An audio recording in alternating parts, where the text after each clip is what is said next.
Bom, vamos retomar. A gente está falando das contraindicações de vasoconstritor adrenérgico, e a gente também tem contraindicações relativas, que são interações farmacológicas, interações medicamentosas. Eu destaquei 3 aqui.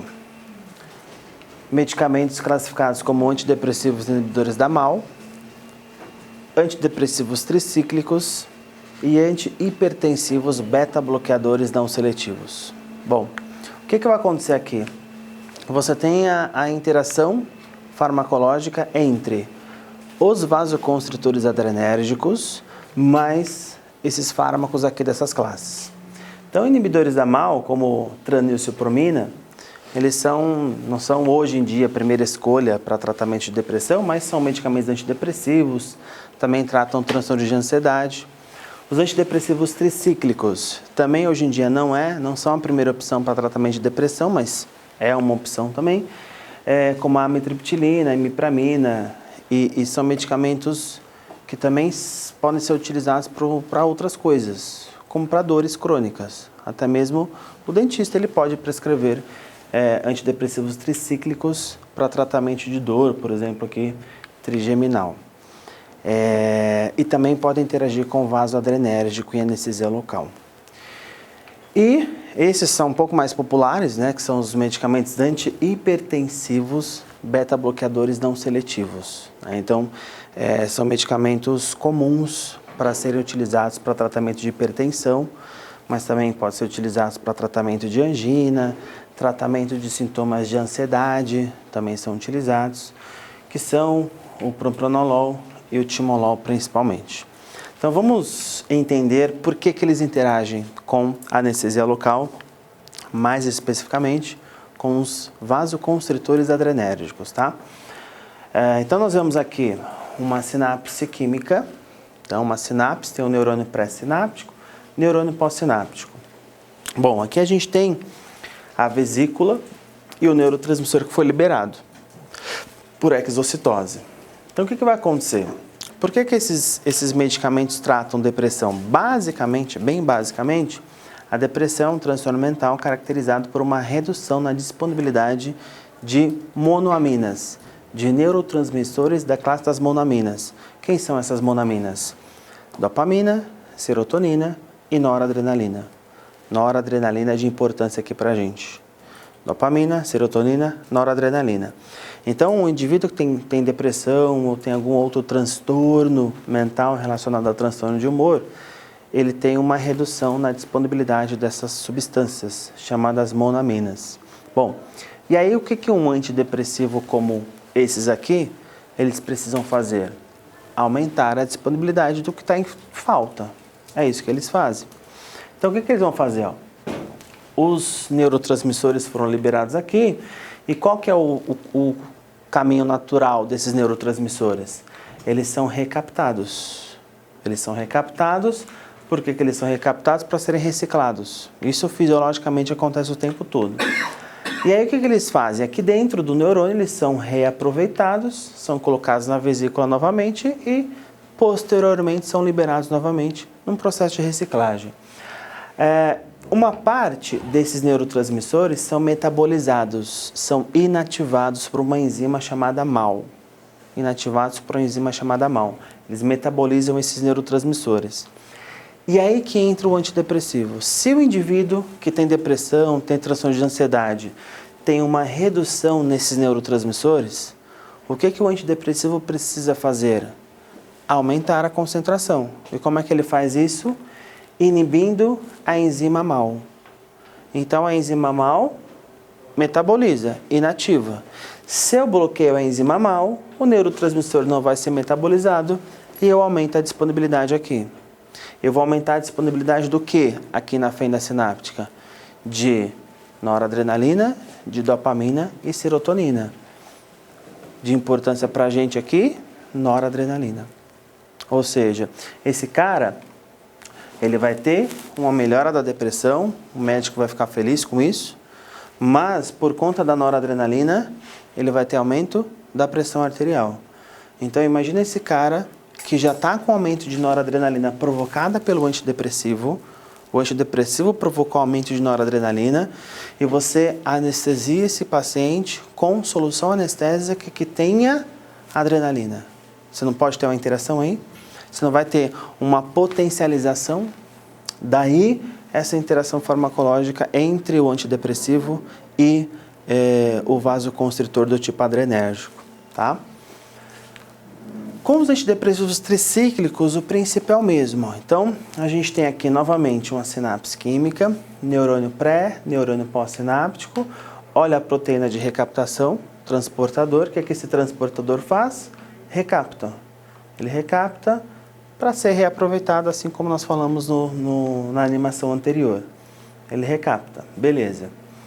O que que esses antidepressivos, como a amitriptilina, imipramina, nortriptilina, fazem? Eles vão bloquear isso aqui, ó. Então, eles bloqueiam a recaptação. É de forma parecida com o que a cocaína faz. De forma parecida. Só que qual a diferença aqui? É que o antidepressivo, ele bloqueia o transportador de serotonina e de noradrenalina, ou norepinefrina.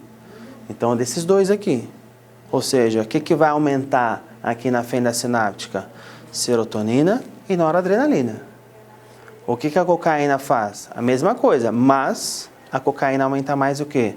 A dopamina. Então, às vezes o aluno pensa assim, professor, então para tratar a depressão é só cheirar cocaína? Não é bem assim, né? De fato, a cocaína vai aumentar a concentração dessas substâncias, vai melhorar o humor, mas obviamente isso vai durar pouco tempo e você tem um risco grande de dependência por conta que aumenta muito mais dopamina. Não é o caso dos antidepressivos tricíclicos, tá? Então, qual que é o problema aqui nosso? É isso aqui aumentado.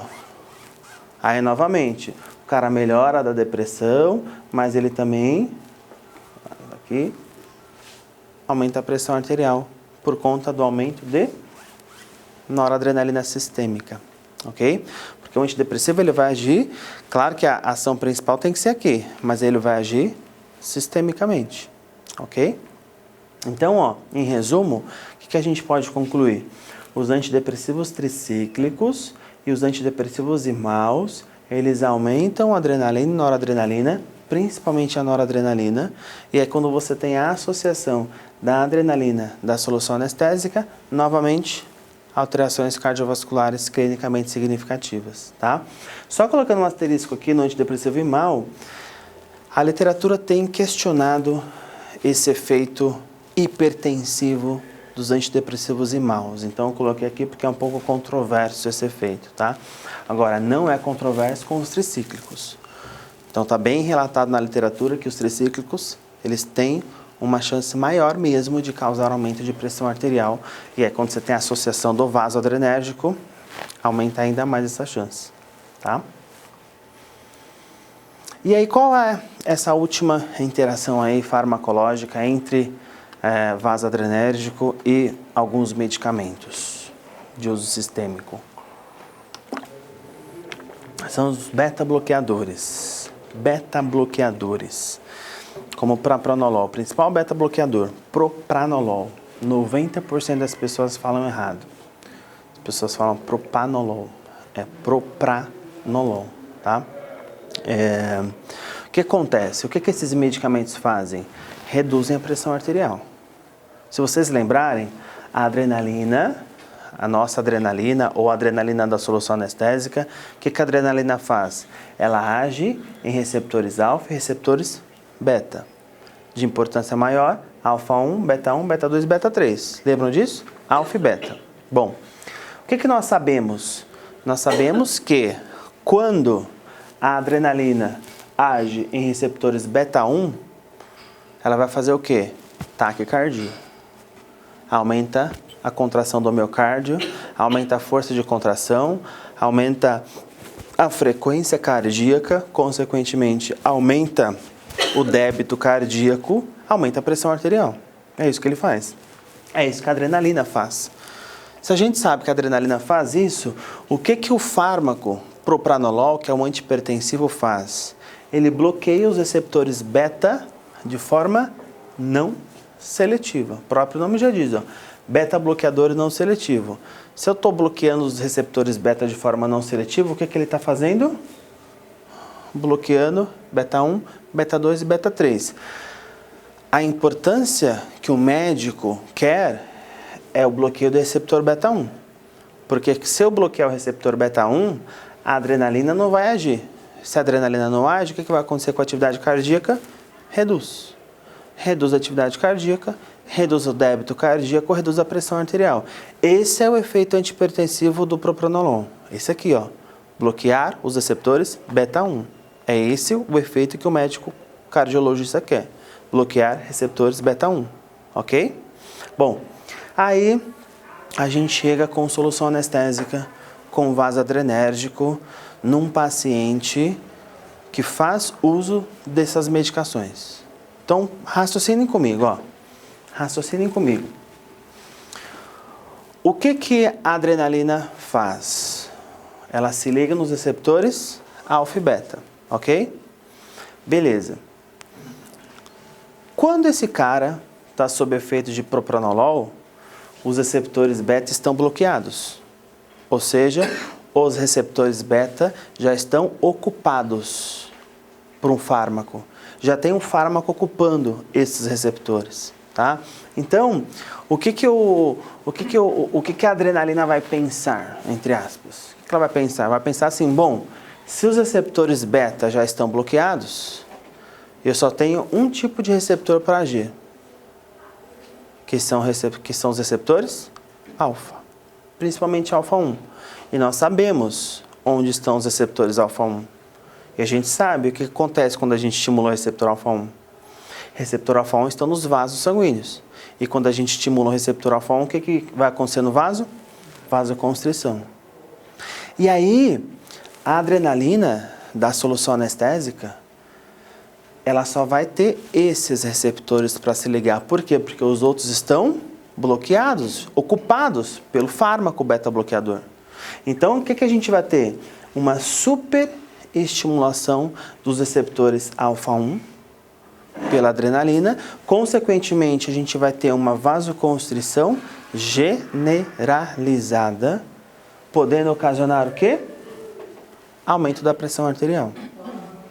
Ou seja, essas interações farmacológicas que estamos vendo, todas elas resultam em quê? Aumento da pressão arterial. Ok?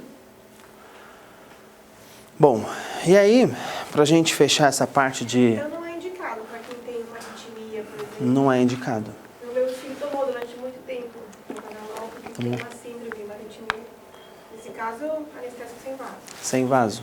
Ou vaso não adrenérgico. É mais seguro, tá?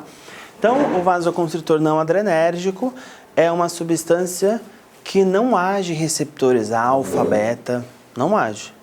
Ela promove o efeito via receptores V1. Não é receptor do sistema simpático. Não é receptor alfa, beta, não vai se ligar em receptor alfa, beta, não vai promover os efeitos sistêmicos que os adrenérgicos promovem. Por isso que, sistemicamente, a felipressina é muito mais segura do que os adrenérgicos, sistemicamente. Agora, qual seria a desvantagem da felipressina? É porque ela tem uma ação preferencial na circulação venosa. E por que isso é significativo? Pensem comigo. A pressão que o sangue exerce nos vasos sanguíneos é maior nas artérias ou nas veias? Nas artérias. Artérias, o sangue sai do coração, está indo para a circulação sistêmica, vai irrigar os tecidos. A pressão arterial é muito maior do que a pressão venosa. Logo, se nós temos uma vasoconstrição preferencialmente venosa, você reduz o fluxo sanguíneo nas veias, reduz a perfusão sanguínea, reduz a absorção do anestésico, mas você não tendo uma vasoconstrição significativa arterial, numa situação de cirurgia, por exemplo, você vai ter um efeito hemostático importante com a felipressina. como você tem com a adrenalina? Não tem.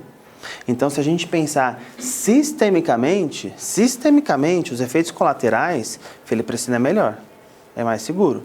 Mas em relação ao efeito hemostático, com certeza a adrenalina consegue efeito hemostático muito melhor do que a feliprecina. Ok? E aqui no Brasil, a feliprecina, a gente só tem uma solução anestésica, uma associação. Sempre prilocaína com feliprecina. Ok? Bom, aqui a gente vai passar um pouco mais rápido, que aqui a gente está pegando as características de cada anestésico, tá? Tem algumas coisas que acaba repetindo, a gente vai passar um pouquinho rápido, ó. Lá atrás eu falei para vocês sobre anestésicos ésteres e anestésicos amidas, as diferenças e tudo mais, mas eles também têm uma outra diferença que eu acabei não falando. Os anestésicos ésteres, eles são metabolizados preferencialmente no sangue, no plasma sanguíneo. Então, a gente tem enzimas no plasma que metabolizam os anestésicos ésteres. Logo, a metabolização é mais rápida. Já os anestésicos amidas, de importância maior aqui pra gente, lidocaína, MEB, prilo, bup, os anestésicos amidas, a metabolização é predominantemente no fígado, predominantemente hepática, ok? Por isso que eu coloco aqui, ó. Metabolização da lidocaína hepática, excreção renal. Então, os anestésicos, todos eles têm uma excreção preferencialmente nos rins, tá? E aí, uma parte do anestésico pode ser eliminada de forma inalterada. O que significa isso? O anestésico ser eliminado de forma inalterada. Uma porcentagem nem passa pela metabolização, vai embora direto, tá? Mas é uma porcentagem pequena.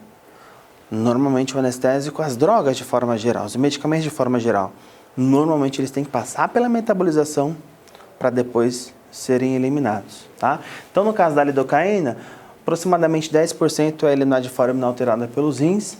Propriedade vasodilatadora. A gente falou que a lidocaína é um dos que mais promove vasodilatação, maior que prilo, maior que MEP. Latência, ou seja, o tempo que demora para começar a fazer efeito. 2 a 3 minutos, é rápido. Concentração odontológica eficaz, a partir de 2%. Meia-vida, um outro conceito importante aí na farmacologia, que às vezes o aluno confunde. Meia-vida. Meia-vida dá a ideia do quê? De metade, no meio. Então, meia-vida, cada droga tem a sua meia-vida. A gente chama meia-vida plasmática ou meia-vida de eliminação. E meia-vida está relacionada a o tempo que demora para metade da concentração plasmática de uma droga ser eliminado. Ou seja, se eu digo que a meia-vida da lidocaína é de aproximadamente 90 minutos, significa dizer que demora 90 minutos para metade dela ser eliminada. Então, esse é o primeiro tempo de meia-vida. E aí você tem o segundo tempo de meia-vida, terceiro tempo e assim por diante, tá? Conhecer a meia-vida da droga é uma forma da gente saber quanto tempo a droga fica no corpo. Porque se eu tenho a primeira meia-vida, é metade. Depois a segunda meia-vida, é metade da metade. Terceira meia-vida, metade da metade da metade. E assim por diante. E aí vai eliminando 50%, depois mais 75%, depois... E assim, então é a forma da gente saber quanto tempo a droga fica no corpo. E, obviamente, isso vai influenciar no intervalo entre as tomadas. No caso do anestésico local, vai influenciar na toxicidade, etc. Dose máxima recomendada 4,4. Na literatura isso varia um pouquinho, tá? Dependendo da referência que você utiliza, essa dose pode ser um pouquinho mais alta, mas de forma geral, o mais usado é essa dose aqui, 4,4 mg por quilo. Gestante, risco B. O que significa isso? Medicamentos para pacientes gestantes são classificados em A, B, C, D e X. O que significa isso? A é o melhor, por quê? Porque não vai ter problema nenhum. E X é o pior, porque com certeza vai causar alguma coisa. Então, os anestésicos locais estão entre risco B e C. Não tem anestésico em risco A. Ou seja, é relativamente seguro em gestantes. Os estudos não mostraram efeito significativo no feto ou na gestante. Então, o B é mais seguro do que o C, obviamente. Ou seja, se a gente tem anestésicos categorizados como B e C, aquilo que for C, você já descarta, né? Então, vamos ver, lidocaína por enquanto é risco B, a gente fica com ela por enquanto. Será que a gente vai mudar? Talvez, vamos ver.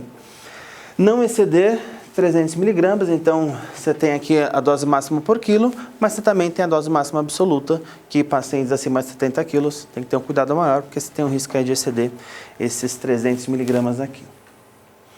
Mepivacaína, metabolização também hepática, porque é um anestésico amida, excreção renal até 16% de forma inalterada, propriedade vasodilatadora, olha, isso aqui é importante, ó, leve. Leve. Então, de novo, todos os anestésicos de uso clínico promovem vasodilatação, mas a MEP produz uma discreta vasodilatação. Sendo assim, ela pode ser utilizada com vaso ou sem vasoconstritor. Quando você tem vasoconstritor, 2%, sem vasoconstritor, um pouquinho mais concentrado, 3%. Potência anestésica parecida com a lidocaína, latência um pouquinho mais rápido que a lido, 1 minuto e meio a 2. Meia-vida parecido também com a lido, aproximadamente 2 horas. Dose máxima recomendada, a mesma coisa que a lido, 4,4. Não exceder 300 miligramas. Agora, isso aqui é diferente da lido, risco C. Logo, risco C significa dizer que o risco não dá para ser descartado. Sendo assim, mepivacaína, se você tem lido B e MEP C, você já vai descartar aí a mepivacaína para gestante. Prilocaína. A prilocaína ela tem uma particularidade em relação à metabolização. Ela é um anestésico amida, metabolização hepática, mas é também pulmonar. Ou seja, se você tem 2 tecidos, 2 locais para metabolizar a droga, a toxicidade tende a ser o quê? Menor, já que você tem 2 tecidos para metabolizar a droga. Então, menos toxicidade do que a lido, excreção renal, propriedade vasodilatadora fica no meio do caminho ali, ó. É maior que a MEP e menor que a lidocaína. Potência anestésica similar da lido, latência também, mesma coisa que a lido, 2 a 4 minutos. Concentração odontológica eficaz 3%. E a prilo está associada com o que sempre? Felipressina. Meia-vida, 90 minutos, parecido com a lidocaína também. Dose máxima recomendada 6 mg por quilo. Gestante risco B, a mesma coisa que a lido. Interessante isso. Então, será que a gente pode usar prilocaína para gestante? Isso, exatamente. Então, ó, vamos entender isso. Vocês percebam que a lidocaína, a dose máxima recomendada é 4,4 mg por quilo. Aqui a gente aumentou um pouco, ó, 6. Por que você aumenta um pouco isso aqui? Por conta da metabolização e a toxicidade sendo menor. Então, você pode até aumentar um pouquinho e não exceder 400 miligramas. Agora, por que mesmo sendo risco B, quem continua ganhando é a lidocaína? Porque a prilocaína é associada com a felipressina. E a felipressina é uma substância que tem uma estrutura parecida com um hormônio chamado ocitocina ou oxitocina. Esse hormônio ocitocina é o hormônio do quê? Promove contrações intrauterinas, né? Além de ter um papel importante social também. Qual o papel importante social da ocitocina? Social. A ocitocina é o hormônio do amor. Olha que bonito. Então, a ocitocina é amor, não paixão. Paixão é uma coisa, amor é outra coisa, na verdade. Paixão é aquela coisa que, né, você fica um pouco retardado com paixão. A ocitocina, ela é aquele amor gostoso, mais tranquilo. Então, o amor entre filho e mãe e pai, entre o amor sexual também tem envolvimento com a ocitocina. Enfim, só curiosidade aí. Então, a ocitocina ela promove contrações intrauterinas e a felipressina ela tem uma semelhança estrutural com a ocitocina. Logo, a felipressina ela pode também causar essas contrações intrauterinas. Não tanto quanto a ocitocina. Não é equivalente essa contração, mas você tem um risco. Se você tem um risco, para que corrê-lo, na é verdade? Então, por mais que a prilocaína seja risco B, a gente descarta a prilocaína por quê? Porque ela está associada com a felipressina, essa questão que a gente acabou de falar, ok? Outra coisa que a prilocaína se destaca é que a prilocaína ela tem um risco de causar a metahemoglobinemia. O que é isso? E na verdade não é nem a prilocaína. A prilocaína ela é metabolizada e quando ela é metabolizada, toda droga quando é metabolizada em alguma coisa. A droga simplesmente não some do nosso corpo quando vai para o fígado. Então ela é metabolizada numa outra substância chamada ortotoluidina. Então essa ortotoluidina é o metabólito da prilocaína. É o que restou da prilocaína. E o que essa substância faz? Ela vai lá nas nossas hemácias e impede com que a hemoglobina consiga transportar o oxigênio, né? E aí, se a nossa hemoglobina não consegue transportar o oxigênio, a gente chama essa hemoglobina de metahemoglobina. E é bom isso ou não? Não. A gente tem uma pequena quantidade de metahemoglobina. Todo mundo tem, é normal. Mas a prilocaína, ou melhor, o seu metabólito, aumenta a metahemoglobina. Então, num cara que tem já metahemoglobinemia congênita, num cara que tem anemia, será que é interessante a prilocaína? Com certeza não, porque aí você tem um risco maior aí de causar insuficiência na oxigenação para os tecidos, tá? A articaína ela também tem algumas particularidades. Ela é uma amida, mas ela também tem um grupo éster. Ou seja, ela tem a metabolização no fígado e no sangue. Ela é metabolizada no fígado e no plasma sanguíneo. Ou seja, novamente, dois locais para metabolização. Fígado e plasma. Sendo assim, a toxicidade sistêmica é menor em relação à lidocaína, né? Então, ó, excreção renal até 10% de forma inalterada, propriedade vasodilatadora semelhante à lidocaína, latência rápido, 1 a 2 minutos, potência 1,5 vezes mais potente do que a lidocaína, concentração odontológica eficaz a partir de 4% com vaso, meia-vida, olha só, meia-vida, 40 minutos. Metade da meia-vida da lidocaína, menos que a metade até. Por quê? Se meia-vida significa o tempo que demora para a metade ser eliminada, e se a articaína é metabolizada no fígado e no plasma, quando cai no plasma já começa a metabolizar, logo ela consegue ser eliminada mais rápido e, portanto, a meia-vida dela é mais curta, tá? Se a gente tem 2 locais para metabolizar, logo a gente pode até aumentar um pouquinho a dose máxima por quilo. Enquanto que a lidocaína é 4,4, aqui 7 miligramas por quilo, não exceder 500 miligramas. Risco para gestante, desconhecido. Se é desconhecido, se descarta, tá? Faltam estudos aí para demonstrar a segurança em gestante. E tem trabalhos que mostram uma relação maior de parestesia com a articaína, tá? Então, você tem essas características também. Por fim, a bupivacaína. A bupivacaína, metabolização hepática, porque é amida, até 16% excretada de forma inalterada pelos rins. Propriedade vasodilatadora, bastante. Ela causa uma baita vasodilatação. Maior que lido, MEP, prilo. Latência, olha só, que demora mais. Então, ó, até 10 minutos para começar o efeito anestésico, mas olha a potência dela.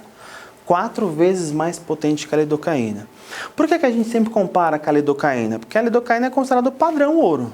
O que significa o padrão ouro? Significa dizer que é melhor? Não. Significa dizer que as outras são comparadas à lidocaína. Então, ela é 4 vezes mais potente que a lido. Se ela é 4 vezes mais potente que a lidocaína e a concentração eficaz da lidocaína é 2%, qual vai ser a concentração dela? 0,5%. Você não pode ter uma concentração de 2% com essa potência toda, né? Com vasoconstritor, com vaso por quê? Porque olha só a vasodilatação que ela promove. Não dá para ser sem vaso. Meia-vida prolongada, 3 horas de meia-vida. Então demora mais para ser eliminada. Por isso que a gente considera a bupivacaína um anestésico de ação prolongada, mais duradoura, né? Dose máxima recomendada, se 4 vezes mais potente, olha a dose máxima dela aqui, ó. Lidocaína é 4,4, aqui ó, 1,3 miligramas por quilo. Gestante risco C, descarta, bup para gestante. não exceder 90 mg, justamente por conta dessa dose máxima recomendada. Você tem maior risco de autofagia, né, principalmente em crianças, paciente com algum nível de retardo mental, alguma deficiência intelectual significativa, porque muito tempo anestesiado, né? O cara